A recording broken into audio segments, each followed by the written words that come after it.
नतियन के घर में हम जब से आल हई हमार त कर्म एकदम से फूट गयल बा। दुनू टाइम में हनी के खाली छनल छानल खाए के बस चाहत है। कसत हम से दुनू टाइम तब यानी के बहुत अथू हो गया था। मन तो करत था कि जहर लिया के दे दही कि एक बेर गंगा जी के तीरवा चल जासु। का रे कुछ बनैलो नहीं कि नाही?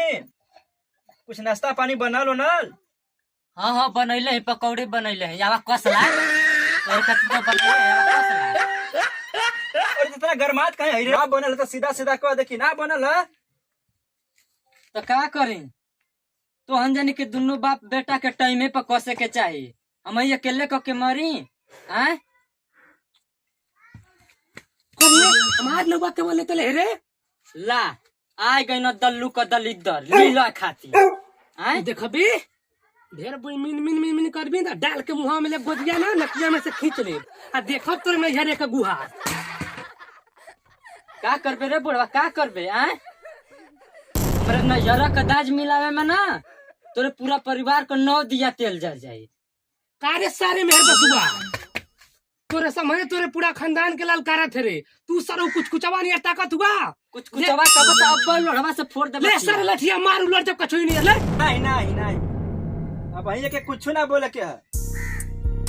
जा ना मरवा तो जाए करती उतारा जाले के सुता जा। अब वही के कुछ ना बोले के है।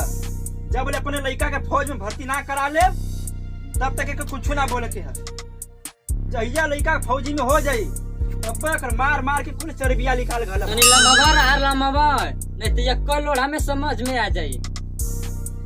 का हमरे लड़का के फौजी बनैबा और वो करे रुपया का तू मौज मनैबा? ये ऐसन कब्बो ना होखे दे। हम अपने लड़का के डॉक्टर बने डॉक्टर।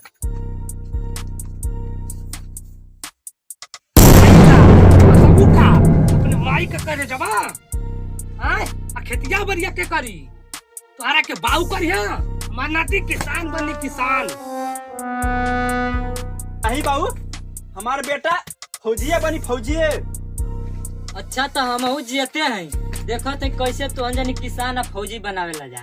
हम जीते नहीं भाई देखबी ढेर गरजबी ना तो मारा गोदिया से बहिया पसर जेबी आ जेवन होई तो देखल जाई।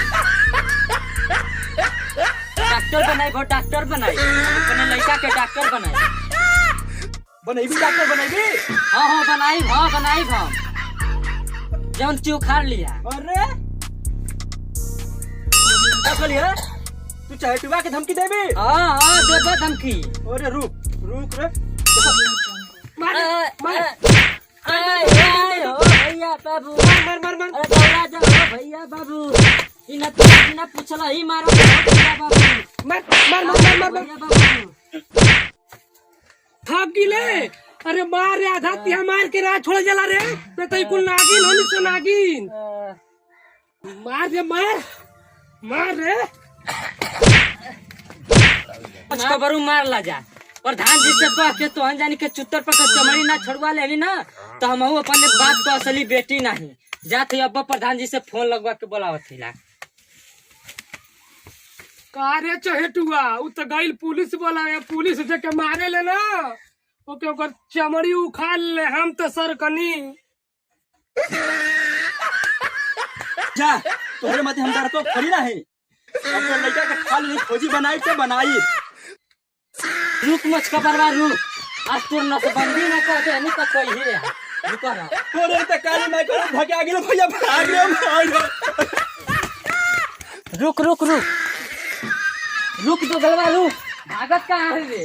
हाँ अब ना मरबे काल तो नहीं दोनों बाप बेटन का नाक चक्की पिसवा देनी तो कहिया सुन काल फैसला हो रे काल रुक रहा। आए के बोला के मीटिंग रखले हो पंचायत हो।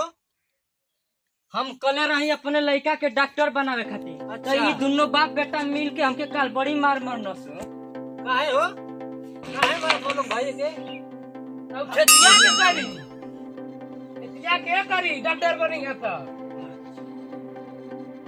हम अपने लड़का के फौजी बनाई तेना बड़ देशवा के सुरक्षा के करी इकर बाऊ कहिया। ई बात है हां यही पर पिटले जा काली के। ई बताओ लोग अरे लइकवा कहाँ हो? लड़कवा ना लइका होई तब न भी बनने मर्दवा कहीं के आग लगल ना धुआं उठ गए।